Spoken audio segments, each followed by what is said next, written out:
Olá pessoal, eu sou o professor Alexandre Magno e a nossa aula de hoje é sobre ondulatória.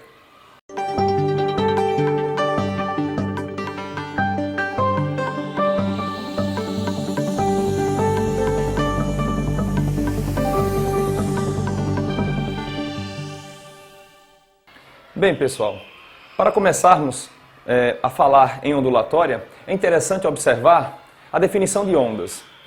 Ondas são perturbações que podem se propagar no vácuo e em alguns meios materiais. Vamos classificar as ondas da seguinte forma. Quanto à sua natureza, as ondas podem ser classificadas de duas formas. Ondas eletromagnéticas são aquelas que não necessitam de meio material para se propagar, e as ondas mecânicas, que são aquelas que necessitam de meio material para a sua propagação, ok? Por exemplo, a onda sonora necessita do ar para se propagar. Uma onda sonora pode se propagar no ar, pode se propagar dentro d'água. Enfim, ela precisa de um meio material para se propagar. Já a luz, que é uma onda eletromagnética, não. Ela pode se propagar pelo espaço. Mas ela vai se propagar em qualquer meio material? Também não. Por exemplo, a luz não consegue atravessar uma parede opaca. Portanto, nesse caso, esse meio material não pode ser ultrapassado pela luz, vamos dizer assim. É interessante também levar em conta a definição, a classificação das ondas com relação ao modo de vibração. Como é que elas vibram? Né? A onda pode vibrar em uma dimensão, ela pode se propagar em uma dimensão, ao modo de propagação. Bom, pessoal, outra classificação interessante é com relação ao modo de propagação. Como assim? Elas podem se propagar de duas formas. Elas podem ser classificadas de duas formas. Elas podem ser transversais ou longitudinais. Então, quando a onda é dita transversal, a propagação dela ocorrerá de forma perpendicular à direção de vibração. Por exemplo, ela se propaga na horizontal, mas vibra na vertical. Isso aqui é uma onda transversal. No caso de uma onda longitudinal, um exemplo bem comum é a sanfona, ou um feixe de mola, onde ele vibra horizontalmente e se propaga horizontalmente. Então aí a onda é longitudinal. Neste caso, transversal, ok?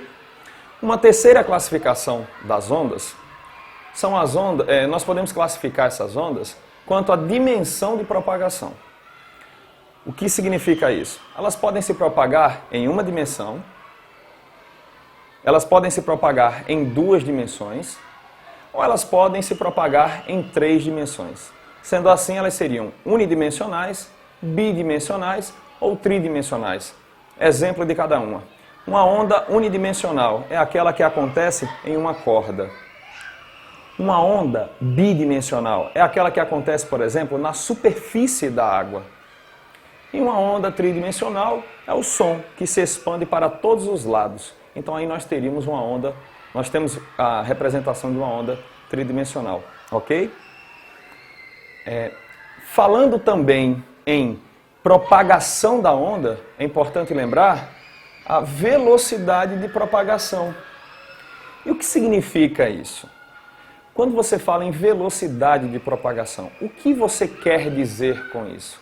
Observe bem. Nós temos a seguinte relação matemática. A velocidade, ela está diretamente relacionada com duas grandezas. O comprimento de onda da onda. O comprimento de onda, pessoal, é a distância entre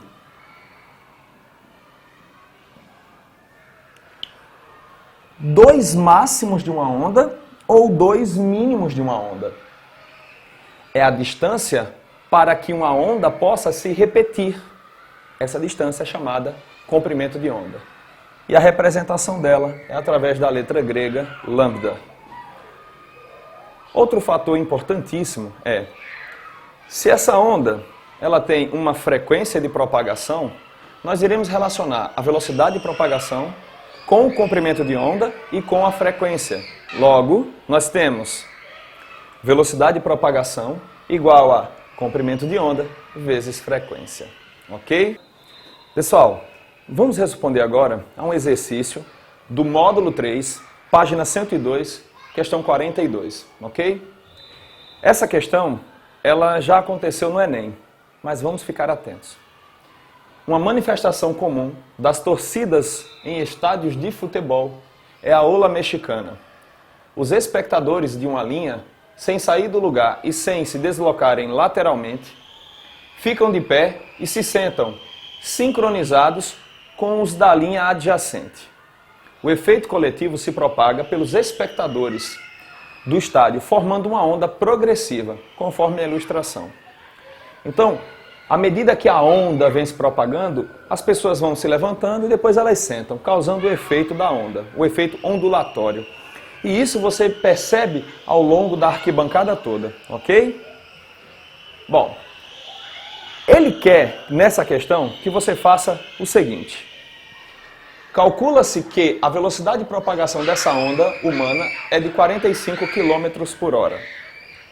E que cada período de oscilação contém 16 pessoas que se levantam e se sentam organizadamente, distanciadas entre si por 80 centímetros. São duas informações extremamente importantes. A primeira, 45 km por hora. A segunda, 80 centímetros. E uma coisa que nos chama a atenção, podemos dizer que tem uma terceira informação aí e que merece nossa atenção também, as 16 pessoas. Cuidado para não confundir o que eu vou falar agora. Observe. Nessa ola mexicana, a frequência da onda em Hertz é um valor mais próximo de. Então, o que é que nós iremos fazer agora, pessoal? Vamos conferir. Bem, pessoal, vamos continuar com a resolução da nossa questão. Primeira coisa, a primeira informação que nós falamos, que eu comentei com vocês, é que a velocidade de 45 km por hora, ela deve, tá, pessoal? Em km por hora, não. Ela deve ser convertida para metro por segundo. Portanto, 12,5 metros por segundo. Por quê? Basta dividir por 3,6. 45 dividido por 3,6, 12,5. Outra informação interessante é a distância entre as pessoas, de 80 centímetros. Na verdade, 80 centímetros, 0,8 metro. Outra informação que é relevante é, ele diz que são 16 pessoas. Se são 16 pessoas, nós temos 15 espaços. Por isso, 16 menos 1 espaços. 15 espaços. 15 vezes 0,8 dá um total de 12 metros. Se você pegar agora esse 12 e aplicar na relação da velocidade, o que é que nós vamos perceber? Observe. Frequência, vamos isolar a frequência. Velocidade sobre comprimento de onda. 12,5 sobre 12. A resposta disso aqui, pessoal, é a próxima, porque ele pede na questão um valor mais próximo, né? Um valor próximo, um valor mais aproximado. E o valor mais aproximado é igual, ele vai ser aproximadamente, né? Esse valor vai ser de aproximadamente 1 Hz. Então, a resposta da questão é, o valor é mais próximo de 1 Hz, ok? No nosso caso, letra C. Pessoal, se você gostou dessa aula e das outras, não deixe de acessar o nosso site em busca de mais conhecimento. Um forte abraço e até a próxima.